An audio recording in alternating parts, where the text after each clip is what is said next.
Hello दोस्तों, good evening good evening good evening. कैसे हैं आप लोग? बहुत अच्छे होंगे, शानदार होंगे, आप लोग लाजवाब होंगे। उम्मीद करते हैं कि आप लोग का प्रिपरेशन बहुत अच्छी तरह से चल रहा होगा, बहुत शानदार तरीके से आप लोग का चल रहा होगा। और हम लोग उस शानदार तरीके में और ज़्यादा शानदार करने की कोशिश कर रहे हैं। तो लीजिए, आप लोगों का आज सेट नंबर 70 माने कि 7 पर 70 नंबर सेट आप लोगों का शुरू हो रही है। हर एक एग्जाम के लिए, रेलवे के हर एक एग्जाम के लिए आप लोगों के लिए बहुत बढ़िया है। एकदम समझिएगा कि इससे इससे आगे कुछ नहीं, इससे आगे कुछ नहीं, नेवर कुछ नहीं। लीजिए, पहला क्वेश्चन आपके स्क्रीन पर आ गया है। और पहला क्वेश्चन जब स्क्रीन पर आ ही गया है तो बना ही दीजिए आप लोग। अब जब स्क्रीन पर आ गया ही तो बना ही दीजिए आप लोग प्लीज। कह रहा है कि कली चूना प्लस जल। लो भाई, कली चूना कह रहा है। अरे बाबा, कली चूना का मतलब बर्ड लाइम नहीं होती है। बर्ड का मतलब कली, ये तो रीड कर लिया भाई। अभी कली वाला बात हो गया, कली लाइम। तो कहिएगा क्विक लाइम कह दे रहा भाई यहाँ पर, क्विक लाइम। अरे हमारे इंग्लिश वाले भाई लोग गड़बड़ सरबड़ कर देंगे यहाँ पर। तो देखिए, यहाँ पर कह रहा है कि कली चूना की बात की किया जा रहा है। तो कली चूना का सूत्र क्या होता है भाई? तो कहिएगा CaO हो गया। कली चूना जल से क्रिया करता है, तो जब जल से क्रिया करता है तो वही हम लोगों को प्रोडक्ट के में रूप में पूछ रहा है। तो कली चूना जब जल से क्रिया करता है तो ये बना लेता है CaOH का होल ट्वाइस, और प्लस भाई ये उष्मा देता है। यानी कहने का मतलब ये हमारा उष्मा कौन हो गया? ये हमारा उष्मा क्षेपी अभिक्रिया में आता है।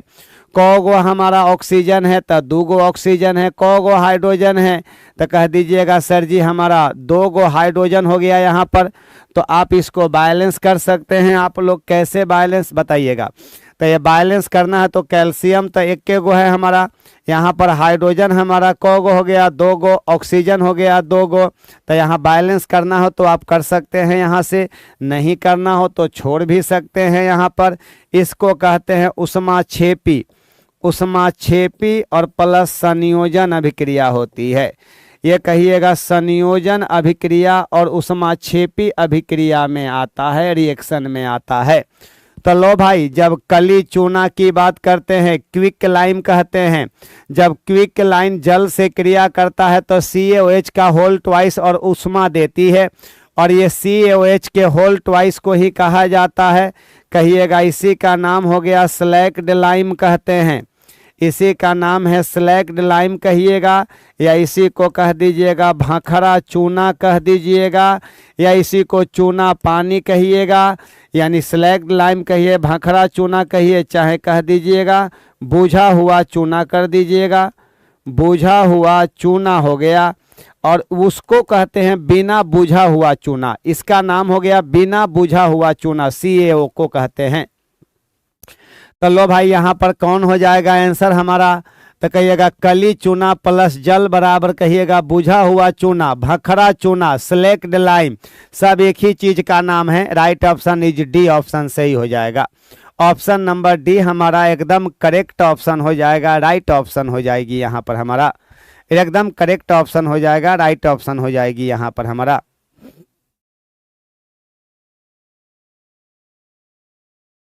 लीजिए, ये बन गया आपका यहाँ पर, ये बन गया भखरा चूना कहते हैं यहाँ पर। तो भखरा चूना हो गया, भखरा चूना हो गया, स्लैक्ड लाइम हो गया यहाँ पर। ये सब का सब ऑप्शन हमारा सही हो गया। किसी को कोई दिक्कत नहीं ना है यहाँ पर? नो। ये संयोजन अभिक्रिया में आता है और साथ साथ उष्माक्षेपी भी आता है, उष्माक्षेपी अभिक्रिया में भी आता है। लीजिए, अगला सवाल बहुत अच्छा सवाल ये भी है हमारा। कह रहा है कि मर्क्यूरस, मर्क्यूरस क्लोराइड। लो भाई, यहाँ मर्क्यूरस है तो कहिएगा मर्क्यूरिक। इक का रहिएगा, इक की संयोजकता हम लिख रहे हैं। इक की संयोजकता वैलेंसी जो होती है ना, इक की संयोजकता बराबर अधिक होती है, अधिक होती है। और अस की संयोजकता, अस रहेगा, अस की संयोजकता बराबर कहिएगा कम होती है। तो एक होता है मर्क्यूरस और एक होता है मर्क्यूरिक। तो लीजिए, कहिएगा मर्क्यूरस आयन होता है, मर्क्यूरस आयन का होता है, और एगो होता है मर्क्यूरिक आयन होती है, मर्क्यूरिक आयन होती है। तब मर्क्यूरिक आयन का होता है हमारा +2 होती है और मर्क्यूरस आयन का +1 होती है। मरकरी जो होता है वेरिएबल वैलेंसी शो करती है, मरकरी जो है ना वेरिएबल वैलेंसी को शो करती है। तो एक होता है मर्क्यूरस अस आयन है, तो वही बात लिखे हैं अस का कम होता है और इक का ज्यादा होता है, तब मर्क्यूरिक होता है और एगो मर्क्यूरस होती है। तब मर्क्यूरिक का +2 होती है और मर्क्यूरस का +1 होती है।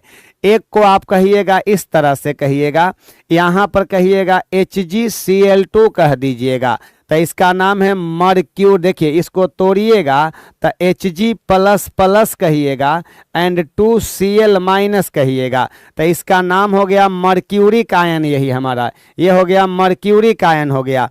और इसको कहिएगा Hg2 और Cl2 कहिएगा, तो यहाँ पर हमारा होता है ये कहिएगा Hg, ये प्लस में कहिएगा Hg+ में रहेगा यहाँ पर Hg+ में, और Cl दो गो है ना, तो यहाँ पर Cl- Cl- और Hg+ में रहेगा यहाँ पर। यही तो हो गया हमारा। तो बताइएगा मर्क्यूरस कह रहा है, मर्क्यूरस मरकरी इन मर्क्यूरिक, मर्क्यूरस है यहाँ पर, मर्क्यूरिक क्लोराइड यहाँ गलत रीड लिया है। देखिए द ऑक्सीडेशन नंबर ऑक्सीकरण संख्या की बात किया जा रहा है, तो इसका कितना होगा, तो कहिएगा इसका सर +1 होगा आपका मर्क्यूरस का, और इसका होगा +2 होगा। तो कहिएगा मर्क्यूरस, यहाँ देखिए रीड गलत दिया है, मर्क्यूरस, मर्क्यूरिक नहीं है, यहाँ मर्क्यूरस होगा, मर्क्यूरस होती है, मर्क्यूरस कह दीजिएगा, ना तो अनर्थ हो जाएगा। इंग्लिश वाला का आंसर कुछ और आएगा और हिंदी वाले का आंसर कुछ और आ जाएगा, इसलिए आराम से ध्यान देना, इस सब चीज़ों पर भी ध्यान देना। ऐसे ही अंदाजी गोली नहीं मारने लगिएगा आप लोग, अंदाजी करने लगिएगा तो बस बेकार हो जाएगा, सब का सब नष्ट हो जाएगी आपकी कंसेप्ट। तो लो भाई मर्क्यूरस है, मर्क्यूरस का +2 होगा, मर्क्यूरस का +2 होगा। और बताइएगा यहाँ पर मर्क्यूरस, अरे बाबा मर्क्यूरस है तो कम होती है +1 होगा, और मर्क्यूरी का +2 होगा। ठीक है, चलिए आंसर बन गया हमारा। चलिए आगे बढ़ जाते हैं हम लोग, नेक्स्ट क्वेश्चन की ओर आ जाते हैं। क्या है भाई नेक्स्ट क्वेश्चन हमारा, जरा ध्यान दे दीजिए आप लोग इस पर। तो मर्क्यूरस है, अस है, मर्क्यूरिक रहता ना तब +2 कर देते हैं। लीजिए अगले सवाल पर आते हैं हम लोग। डैश डैश को ओलिफिन भी कहा जाता है, तो लो भाई ओलिफिन के नाम से जाना जाता है। तो ओलिफिन किसको कहा जाता है, तो ओलिफिन जो होता है एल्कीन को कहा जाता है, एल्कीन को ओलिफिन के नाम से भी जाना जाता है। यहाँ पर इसको ओलिफिन को हम लोग एल्कीन को ओलिफिन के नाम से भी जानते हैं, और जिसका जनरल फार्मूला होता है CnH2n होती है, CnH2n होती है। और एक होता है एल्केन, तो एल्केन का भी स्पेशल नाम देखिए लीजिएगा, इसको कहिएगा पैराफिन होती है, पैराफिन होती है। और लो भाई पैराफिन, और इसका जनरल फार्मूला जो होती है CnH2n+2 होती है, CnH2n+2 होती है। तो लीजिए आप लोग डैश डैश को ओलिफिन भी कहा जाता है, किसको ओलिफिन के नाम से जानते हैं हम लोग। तो सर एप्लीकेशन पर केमिस्ट्री स्टार्ट कीजिए, एक भी केमिस्ट्री का क्वेश्चन नहीं बनता है, अल्लाह बन जाएगा। फिजिक्स का बनता है कि नहीं बनता है बता दीजिए फटाफट। तो पहले आप फिजिक्स का क्वेश्चन बनता है कि नहीं, जब फिजिक्स पढ़ रहे हैं आप। तो लीजिए एल्केन को कहते हैं कि एल्कीन को कहते हैं कि एल्काइन को कहते हैं, तो लो भैया एल्कीन को कहते हैं, एल्कीन को। एल्काइन का फार्मूला होता है CnH2n होता है -2 होती है। और मिथेनोइक अम्ल जो होती है ना, ये अम्ल का हमारा हो गया कार्बोक्सिलिक एसिड का हमारा पहला समूह हो गया, जिसका नाम है HCOOH, इसी को कहते हैं फॉर्मिक एसिड भी कहते हैं, जो कि लाल चींटी, मधुमक्खी इत्यादि के डंक में पाई जाती है। तो लीजिए आपके प्रश्न का जवाब तो बन भी गया यहाँ पर हमारा, बन गया यहाँ पर हमारा आंसर कौन हो जाएगा, एल्कीन हो जाएगा, एल्कीन ALKEN एल्कीन हो जाएगा, उसी को ओलिफिन भी कहा जाता है। अगला सवाल देखिए, केमिस्ट्री का ही सवाल है हमारा।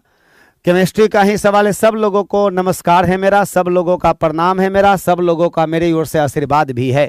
आराम से पढ़ाई कीजिए, आप लोग जॉली मूड में पढ़ाई करते रहिए। प्रेशर कभी मत बनाइएगा पढ़ाई को कि हमें पढ़ाई करना ही है।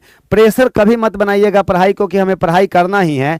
आराम से मजे में पढ़ाई करते रहिएगा, बस और कुछ नहीं है। लीजिए अगला सवाल है कि प्रथम कार्बनिक यौगिक, सवाल कह रहा है कि प्रथम कार्बनिक यौगिक का संश्लेषण किसके द्वारा किया गया था?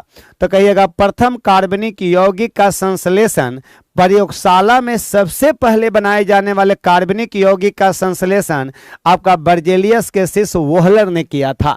कौन किया था? वोहलर ने किया था। और इन्होंने अमोनियम साइनेट को गर्म कर डायरेक्ट यूरिया प्राप्त किया था। तो अमोनियम साइनेट का सूत्र क्या होता है? NH4CNO। इसी को कहते हैं अमोनियम साइनेट। अमोनियम साइनेट कहा जाता है। तो अमोनियम साइनेट को डायरेक्ट गर्म कर दिया गया था और डायरेक्ट गर्म कर प्रयोगशाला में सबसे पहले यूरिया नामक कार्बनिक पदार्थ का संश्लेषण किया गया, जिसका सूत्र होता है NH2CONH2। यही है हमारा यूरिया, इसी का नाम है हमारा यूरिया, इसी को कहा जाता है। तो अमोनियम साइनेट को गर्म कर ओहलर साहब जो थे ना, प्रयोगशाला में सबसे पहले यूरिया नामक कार्बनिक पदार्थ का संश्लेषण किए थे। सबसे पहले यूरिया नामक कार्बनिक पदार्थ का संश्लेषण किया गया था वोहलर के माध्यम से। लीजिए अब आपके प्रश्न का जवाब तो बन गया।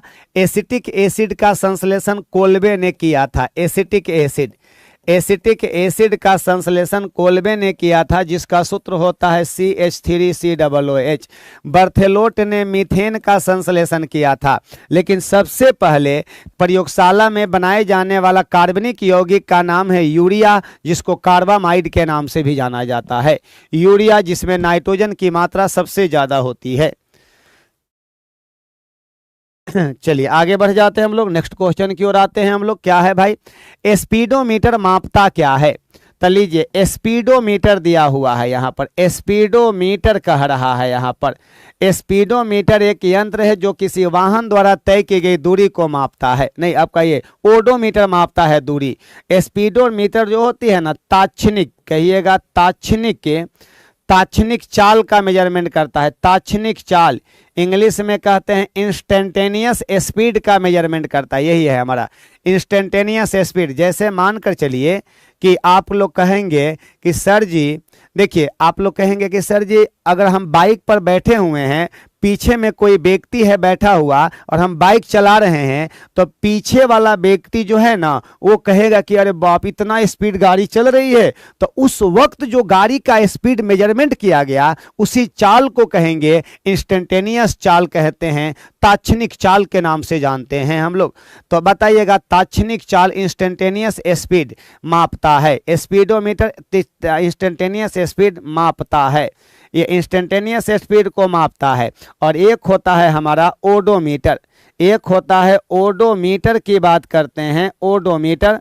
तो ओडोमीटर का मतलब पथ मापी होती है, इसको हिंदी में कहते हैं चाल मापी, इसको कहते हैं चाल मापी के नाम से जानते हैं इसको। और एगो को कहते हैं हम लोग पथ मापी, पथ मापी कहते हैं। तो कहिएगा दूरी, वाहन द्वारा तय की गई दूरी, वाहन द्वारा तय की गई दूरी मापता है। तय की गई दूरी का मापन, तय की गई दूरी को मापता है, ये दूरी को मापने का काम करता है, मापता है, जिसका नाम है ओडोमीटर। तो लो भाई औसत चाल का मेजरमेंट करता है कि ताक्षणिक चाल का? कहिएगा ताक्षणिक चाल का। इंस्टेंटेनियस स्पीड का मेजरमेंट करता है, उस वक्त की स्पीड को मेजरमेंट करता है जिस वक्त गाड़ी हमारी चल रही है, स्पीड में है। लीजिए अगले सवाल पर आते हैं। कार्य ऊर्जा प्रमेय के अनुसार, लीजिए यहां पर सवाल है कार्य ऊर्जा प्रमेय, वर्क एनर्जी थ्योरम। लो भाई वर्क एनर्जी थ्योरम में क्या कहा गया है? कार्य ऊर्जा प्रमेय के अनुसार किसी बल द्वारा किया गया कार्य जो होता है ना, गतिज ऊर्जा में परिवर्तन के बराबर। गतिज ऊर्जा में परिवर्तन के बराबर होती है। यही तो बात कहा गया है, W बराबर कहिएगा kinetic energy 2 minus kinetic energy first, इसी को कहिएगा गतिज ऊर्जा में परिवर्तन। तो किसी बल द्वारा किया गया कार्य, यहाँ से न्यूमेरिकल क्वेश्चन भी मैं आप लोगों को बहुत दिया हूँ, तो हाफ m और कहिएगा v square minus half m u square कहिएगा। ये दोनों का में कॉमन क्या हो जाएगा, तो हाफ m कॉमन हो जाएगा, v square minus you square. इस सूत्र से डायरेक्ट निकाल सकते हैं, यहाँ से न्यूमेरिकल बेस्ड क्वेश्चन आती है, न्यूमेरिकल बेस्ड यहाँ से क्वेश्चन आती है, आराम से बना दीजिएगा आप लोग। तो लो भाई, गतिज ऊर्जा हो जाएगा किसी बल द्वारा किया गया कार्य बराबर गतिज ऊर्जा में परिवर्तन के बराबर होती है। कौन हो जाएगा आंसर, ऑप्शन नंबर बी। लीजिए अगला सवाल है कि m द्रव्यमान की एक वस्तु को भू स्तर से, माने कि जमीन से भू स्तर से 4h की ऊंचाई तक ऊपर उठाया गया, तो वस्तु की स्थितिज ऊर्जा का मान ज्ञात करना है, पोटेंशियल एनर्जी का मान ज्ञात करना है। तो पोटेंशियल एनर्जी कितना के बराबर होती है, तो कहिएगा सर जी पोटेंशियल एनर्जी mgh के बराबर होती है। तो m का मान m हो गया, g का मान g हो गया, और ऊंचाई कितना हो गया, तो कहिएगा 4h होता है। तब 4h होता है, तब 4h कर दीजिएगा, और यही हमारे प्रश्न का जवाब बन गया। तो 4 को पहले भी लिख सकते हैं आप, कोई दिक्कत नहीं है, 4 को पहले भी लिख सकते हैं। तो 4 mgh 8 mgh या 1/4, तो कहिएगा रो भाई 1 नंबर ना होगा यार, क्या गजब भी आप लोग करते हैं, क्या गजब करते हैं, गजब कर दिया आपने। आप लोग कह रहे हैं कि पीडीएफ मिलेगा, हाँ पीडीएफ मिलती है, टेलीग्राम चैनल से क्यों नहीं जुड़ जा रहे हैं आप, केजीएस रेलवे टेलीग्राम चैनल से आप जुड़ जाइए, आप लोग को पीडीएफ जरूर मिलेगी। और थोड़ा बहुत आप लोग शेयर क्यों नहीं कर देते हैं, सेशन को शेयर कर देनी चाहिए ना आपको, सेशन को शेयर कर दीजिएगा, उन गरीब बच्चों के पास भी भेज दीजिए जिनके दिल में तो तमन्ना है कि नौकरी लेंगे, लेकिन उनके पास उतने पैसे नहीं है कि वो पटना में आकर पढ़ाई कर सके, पटना में रूम रेंट को बियर कर सके, पटना के खर्च को बियर कर सके। इसलिए उन बच्चों के पास भी भेज दीजिए जो झोपड़ी में रहकर उनके दिल में तमन्ना है पढ़ाई कर कर नौकरी लेंगे, अपने घर की तकदीर को, अपने घर के हम अपने घर को वो आपका कर्ज से मुक्त दिलाना चाहते हैं, और 2 वक्त की रोटी एकदम सुकून से खाना चाहते हैं, तो उनको भी शेयर कर दीजिए प्लीज मेरे दोस्त, प्लीज।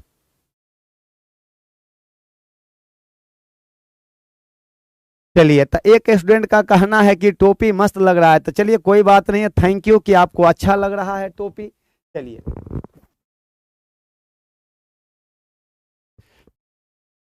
चलिए देखिए, ध्यान दीजिएगा आप लोग। अब यहाँ क्या दिक्कत है आपको, यहाँ पर m द्रव्यमान की एक वस्तु है, तो mgh, m का जगह पर m कर दिया गया, बताइए g के जगह पर g हो गया, ऊंचाई कितना है, तो 4h ऊंचाई पर ऊपर उठाया गया, तो वस्तु की स्थितिज ऊर्जा का मान क्या होगा। तो हाईएस्ट पॉइंट पर कह रहा है कि स्थितिज ऊर्जा का मान क्या होगा, तो यहाँ पर mgh आगुने 4, तो ऊंचाई के जगह पर ये दिया हुआ है, तो 4 mgh के बराबर हो जाएगा। यही तो हो गया हमारा आंसर। लीजिए अगले सवाल पर आते हैं हम लोग। देखिए अगला सवाल है कि बल बटा त्वरण बराबर व्हाट, तो F बराबर आप पढ़े हैं कि ma के बराबर, F बराबर ma के बराबर, तो m बराबर कहिएगा F बटा a, F बटा a के बराबर। तो यही तो सवाल कह रहा है कि बल बटा त्वरण किसके बराबर, द्रव्यमान के बराबर। F बराबर ma से निकाल देना है, लीजिए F बराबर ma से निकाल देना है। लीजिए अगले सवाल की ओर आ जाते हैं। हमारा अगला सवाल क्या है, सभी बलों में क्या होता है। तो लो भाई, जितने भी बल होते हैं, जितने भी बल हैं, ये हमारा वेक्टर क्वांटिटी है ना, तो कहिएगा बल हमारा जो है वेक्टर है, बल हमारा वेक्टर है। और याद रखिएगा वेक्टर में परिमाण और दिशा दोनों होती है, कहिएगा परिमाण प्लस दिशा दोनों होती है, इसमें परिमाण भी होती है और दिशा दोनों होती है। इसमें जितना भी वेक्टर है, ये जरूरी नहीं है कि खाली बल में ही, कोई भी वेक्टर क्वांटिटी होता है उसमें परिमाण और दिशा दोनों होती है।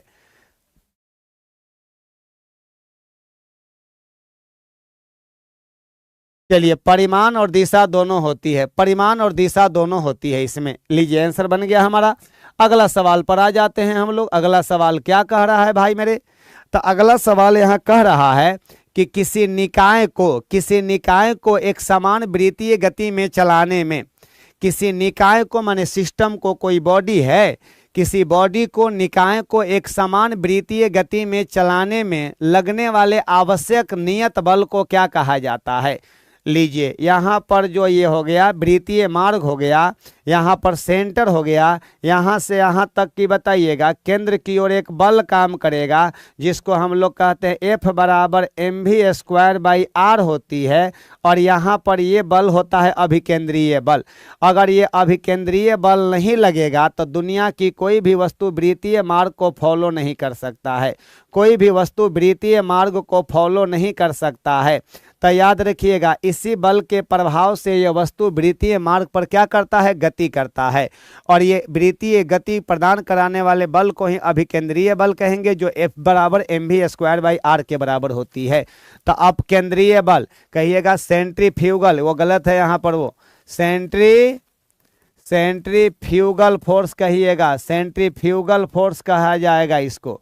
यहाँ पर बताइएगा गुरुत्वाकर्षण बल ग्रेविटेशनल फोर्स होती है, ग्रेविटेशनल फोर्स होती है, ये सब गलत है। यहाँ पर वायल हो गया है, ये सब जगह ये गलत हो गया है, ये गलत हो गया है, ये मैकेनिकल वायल कह दिया। देखिए सब गलत है यहाँ पर इंग्लिश वाला।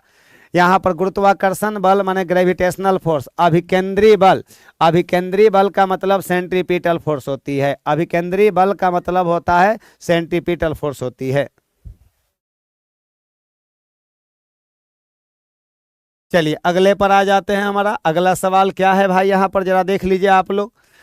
अगला सवाल है कि किसी वस्तु को अवतल दर्पण के वक्रता केंद्र पर रखे जाने से, लीजिए अवतल दर्पण बना रहे हैं एक हम लोग, यहाँ पर हमारा अवतल दर्पण हो गया, ये लीजिए ये हो गया अवतल दर्पण हो गया यहाँ पर। अब यहाँ ध्यान दीजिएगा आप लोग, अब यहाँ पर बिंदु P हो गया, यहाँ पर हो गया हमारा क्या हो गया, तो कहिएगा यहाँ पर हो गया F और यहाँ पर हो गया हमारा क्या हो गया, C हो गया। और सवाल कर रहा है कि किसी वस्तु को अवतल दर्पण के वक्रता केंद्र पर रखे जाने से, तो लीजिए वस्तु को जब C पर रख दीजिएगा ना वस्तु को, तो इसका प्रतिबिंब कहाँ बनेगा, तब प्रतिबिंब भी बनेगा C पर ही।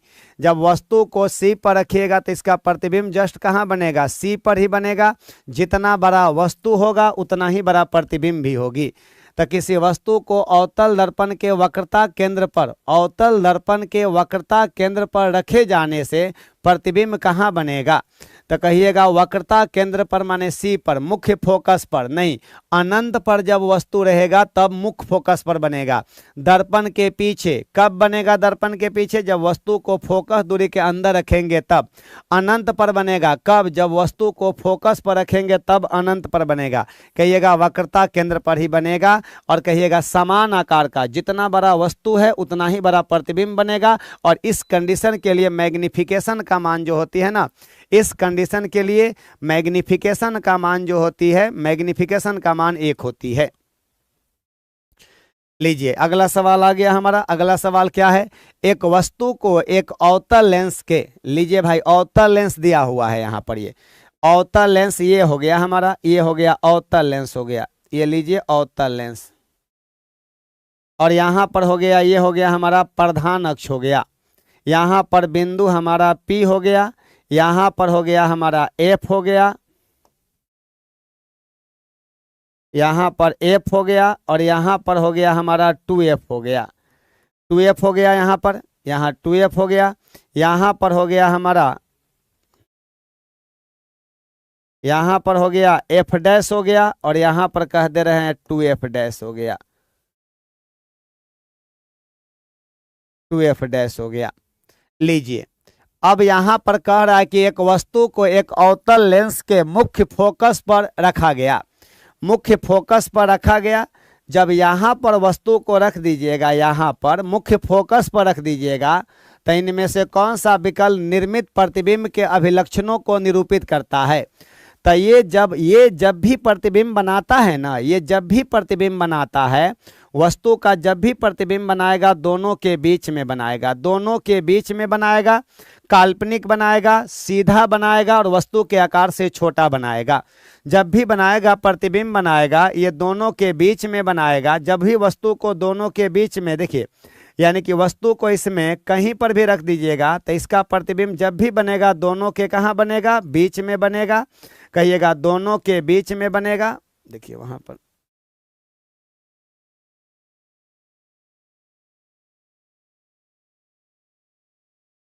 दोनों के बीच में बनेगा। तो कह रहा कि वास्तविक और छोटा, आभासी और बड़ा, नहीं गलत, वास्तविक और बड़ा, आभासी और अत्यधिक छोटा। लीजिए भाई ऑप्शन नंबर कौन हो जाएगा, डी नंबर हो जाएगा।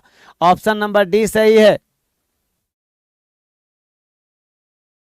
ऑप्शन नंबर डी सही है हमारा यहाँ पर। लीजिए अगले सवाल पर आ जाते हैं। एक परमाणु की परमाणु संख्या क्या होती है।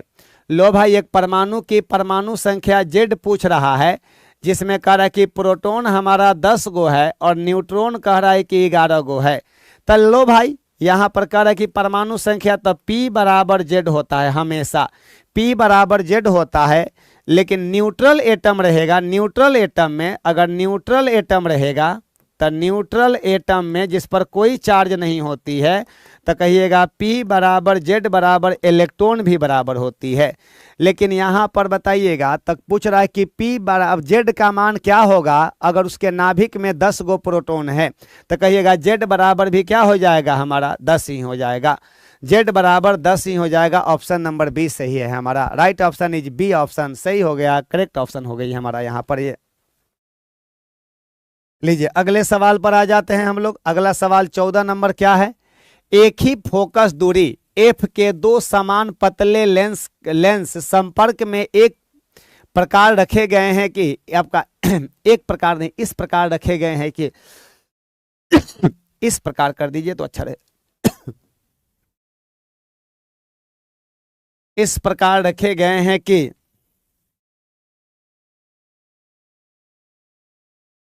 इस प्रकार रखे गए हैं कि उनके प्रकाशीय अक्ष एक साथ मिलते हैं। इन संयोजन के फोकस की दूरी इनमें से कौन सा होगा। तो लो भाई यहाँ पर हम यहाँ बना दे रहे हैं, ये एक अक्ष हो, ये एक्सिस हो गया यहाँ पर ये एक्सिस हो गया, यहाँ पर एगो हमारा यहाँ पर हो गया इस तरह का और एगो हमारा यहाँ हो गया। ये देखिए प्रकाशीय आपका ये ऑप्टिकल सेंटर हो गया यहाँ पर, इसका फोकस दूरी एफ हो गया, इसका भी फोकस दूरी एफ हो गया, दोनों का फोकस दूरी क्या है एफ है। तो इसका एक साथ का फोकस दूरी क्या होगा, तो बस यही कर देना है 1/f बराबर 1/f और प्लस 1/f कर दीजिएगा। और इसी को जब निकाल दीजिएगा, जब इसी को निकालिएगा 1/f प्लस 1 हैंग करता है ये बहुत। तो अब यहां से ही आप लोग f निकाल दीजिएगा, तो f बराबर कहिएगा, f बराबर कहिएगा यहाँ पर f/2 आ जाएगा, f/2 के बराबर हो जाएगा। कैसे आएगा, तो 1/f बराबर निकालिएगा तो ये दोनों का एलसीएम f आ जाएगा और कहिएगा 1 + 1, तो कहिएगा 1 + 1 बराबर 2/f होगा, तो इसलिए f बराबर कहिएगा f/2 आ जाएगा। यही ना आया है यहाँ पर, हमने डायरेक्ट यहाँ लिख दिया है। तो कितना हो जाएगा, तो कहिएगा f/2 के बराबर, f/2 के बराबर हो जाएगी, ये f/2 हो जाएगा। 2f होगा क्योंकि सेम फोकस लेंथ है, नहीं करा कि एक ही फोकस दूरी f के दो समान पतले लेंस संपर्क में इस प्रकार रखे गए हैं कि संपर्क में रखा हुआ गया है, एक दूसरे से सटा कर रखा हुआ है, इनके प्रकाशीय अक्ष एक साथ मिलते हैं, एक साथ दोनों का मिलता है, एक साथ मिलता है। इस संयोजन के फोकस की दूरी इनमें से कौन सी होगी, f/2 होगा। क्या होगा, f/2 होगा। अवतल लेंस रहेगा तो बस अंतर यही है कि उत्तल लेंस की फोकस दूरी प्लस में होती है, अवतल लेंस की माइनस में होती है, बस अंतर यही है। बस यहाँ पर एगो प्लस में होगा, एगो माइनस में होगा, और कुछ नहीं अंतर है यहाँ पर। लीजिए अगला सवाल है कि क्लोरीन गैस को जब डैश डैश में से उच्च तापमान पर बहाया जाता है तो विरंजन चूर्ण ब्लीचिंग पाउडर देता है। तो लो भाई विरंजक चूर्ण कैसे प्राप्त होती है, तो कहिएगा शुष्क बुझे हुए चूने के ऊपर, लिख दे रहे हैं शुष्क बुझे हुए चूने के ऊपर क्लोरीन गैस प्रवाहित करने पर, क्लोरीन गैस प्रवाहित करने पर करने पर ब्लीचिंग पाउडर का निर्माण होता है। कौन powder? Bleaching powder. Bleaching powder का निर्माण होता है, विरंजक चूर्ण का निर्माण होता है, विरंजक चूर्ण का निर्माण होता है, फॉर्मेशन होता है, निर्माण होता है। तब मेरे भाई आप लोग यहाँ पर रिएक्शन लिख दीजिए ना इसका। CaOH का होल ट्वाइस शुष्क बुझा हुआ चूना और क्लोरीन गैस ऐड कहिएगा लगभग 40 डिग्री सेल्सियस तापमान पर। तो लगभग 40 डिग्री सेल्सियस तापमान पर CaOCl2 और प्लस क्या H2O, और यही कहना है, इसी का नाम है कैल्शियम ऑक्सीक्लोराइड। इसी को कहते हैं कैल्शियम ऑक्सीक्लोराइड कहिएगा, ऑक्सीक्लोराइड कह दीजिएगा। इसी का नाम है विरंजक चूर्ण, कैल्शियम ऑक्सीक्लोराइड कहिएगा, इसी को कहते हैं विरंजक चूर्ण कहा जाता है। तो लो भाई इसका आंसर कौन हो जाएगा? तो कहिएगा सर CaOH का होल ट्वाइस, इसी का नाम है कैल्शियम हाइड्रोक्साइड। यही कहिएगा शुष्क बुझे हुए चूने, ये बुझा हुआ चूना है, इसके ऊपर क्लोरीन गैस प्रवाहित करने से ब्लीचिंग पाउडर का निर्माण होती है। लीजिए अगला हम लोग आ जाते हैं। मिसलेनियस चल रहा है, यूट्यूब पर चल रही है, आप लोग की ऐसे ही चल रही है। आराम से कोई स्टूडेंट इस चीज को मेंटेन करके रखेगा ना तो डायरेक्ट वो पास कर सकता है, एकदम पास कर जाएगा वो। इसलिए कि रेगुलर बने रहना चाहिए, रेगुलर बने रहिएगा तो जरूर सफलता मिलेगी।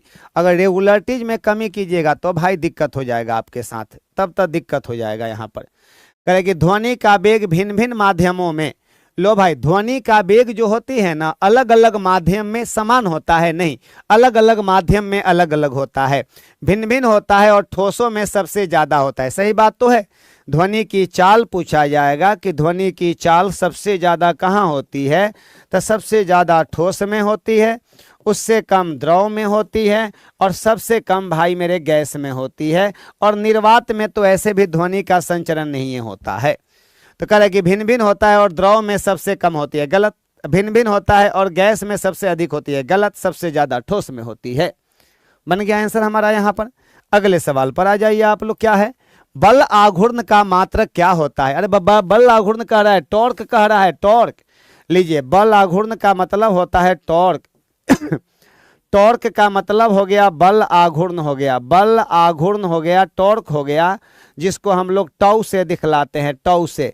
तो टौ बराबर होता है R क्रॉस F होती है, R क्रॉस F। देखिए क्या होती है, ये कोई एक्सिस हो गया, x और x डैश हो गया, यहाँ पर m द्रव्यमान की कोई वस्तु हो गया यहाँ पर, और इस पर बल लगाया जाता है, F बल लगाया जाता है। कौन बल लगाया जाता है इस पर?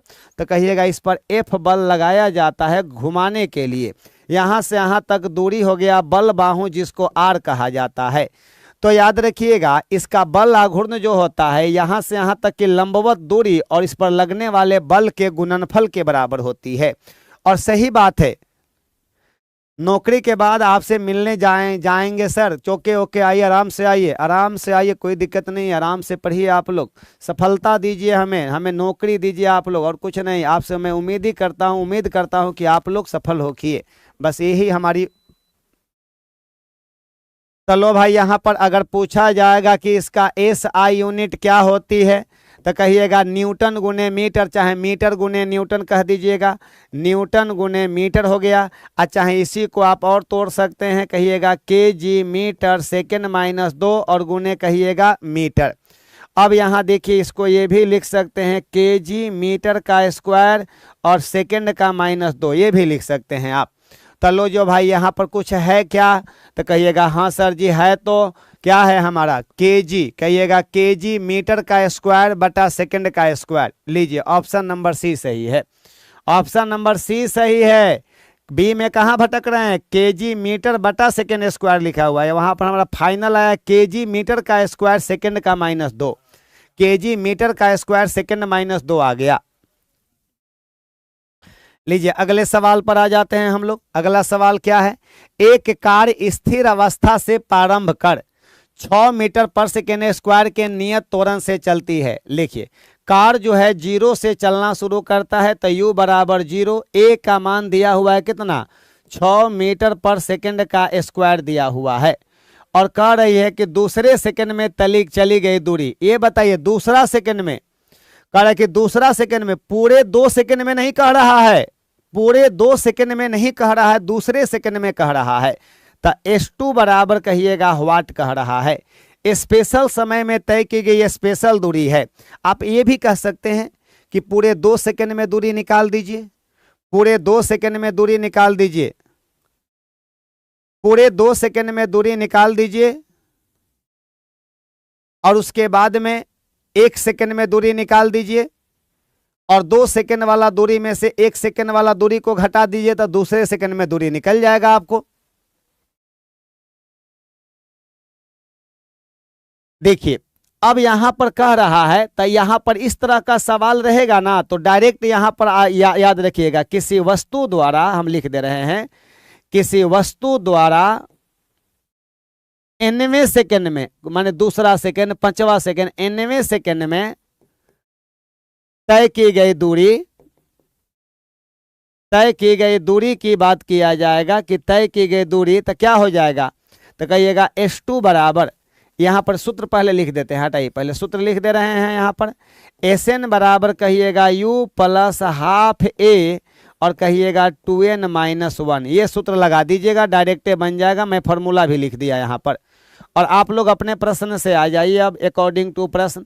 S2 बराबर U का मान 0 है तो 0 भाई मेरे, 1/2, A का मान है 10 दिया है तो 10, और यहाँ गुने कर दीजिए आप लोग का, कोई ठीक है क्या क्या कर देते हैं, गुने 10, और यहाँ पर कहिएगा 2 गुने 2 माइनस 1, n के जगह पर वही समय भरेंगे जिस समय के लिए पूछा जा रहा है। तो ये काट दीजिएगा, 2 × 10, और ये 2 दूना का 4 में से 1 जाएगा, कितना हो जाएगा, तो कहिएगा 4 में से 1 जाएगा 3, तब 5 × 3 बराबर कहिएगा 15 मीटर। लो भाई 15 मीटर की दूरी तय करेगा, आपका दूसरे सेकंड में चली गई दूरी कितना होगा, 15 मीटर हो जाएगा। बहुत अच्छा सवाल था ये, बहुत शानदार सवाल था, बहुत जानदार सवाल था ये आप लोगों का। आप लोग तो पूरे 2 सेकंड में दूरी निकाल रहे हैं क्या, पूरे 2 सेकंड में दूरी मत निकालिए। अगर पूरे 2 सेकंड में दूरी निकालना है तो S बराबर UT plus half AT square से निकालिएगा। पूरे 2 सेकंड में दूरी निकालना होता है तो S बराबर UT plus half AT square से निकालिएगा, तब कितना हो जाएगा, तो 0, 1/2 गुने 10 गुने बताइएगा कितना, पूरे 2 सेकंड में 4, तो यहाँ पर कर दीजिएगा, कहिएगा 20 मीटर हो जाएगा। पूरे 2 सेकंड में 20 मीटर और दूसरे सेकंड में 15 मीटर हो जाएगा। यहाँ पर कितना आ जाएगा, यहाँ पर 2 दूना का 4 में से 1 जाएगा 3, और 5 3 कितना, 15 हो जाएगी। A बराबर 6 है, A बराबर कितना, अरे बाबा हाँ 6 है, अरे बाबा 6, ओहो गड़बड़।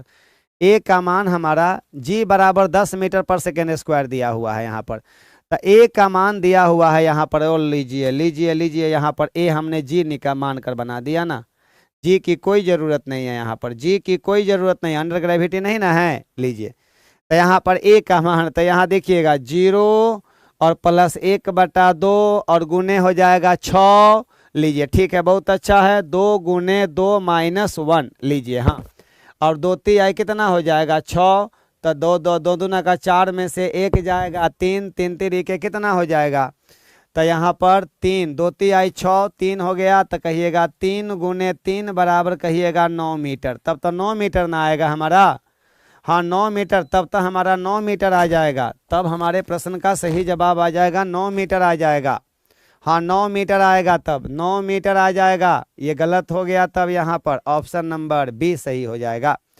यहाँ पर इसकी कोई ज़रूरत नहीं थी, यहाँ पर इसकी कोई ज़रूरत नहीं थी, कोई ज़रूरत नहीं थी, कोई भी ज़रूरत यहाँ नहीं थी। एक कार स्थिर अवस्था से प्रारंभ कर 6 मीटर पर सेकेंड स्क्वायर के नियत त्वरण से चलती है तो दूसरे सेकंड में चली गई दूरी S2 बराबर होगा U plus half A 2n-1, 2n-1, U का मान 0, A का मान दिया हुआ है 6, 2 गुने 2 माइनस 1 हो जाएगा, कट जाएगा, 4 में से 1 जाएगा 3 3 9 मीटर हो जाएगा आंसर यहाँ पर।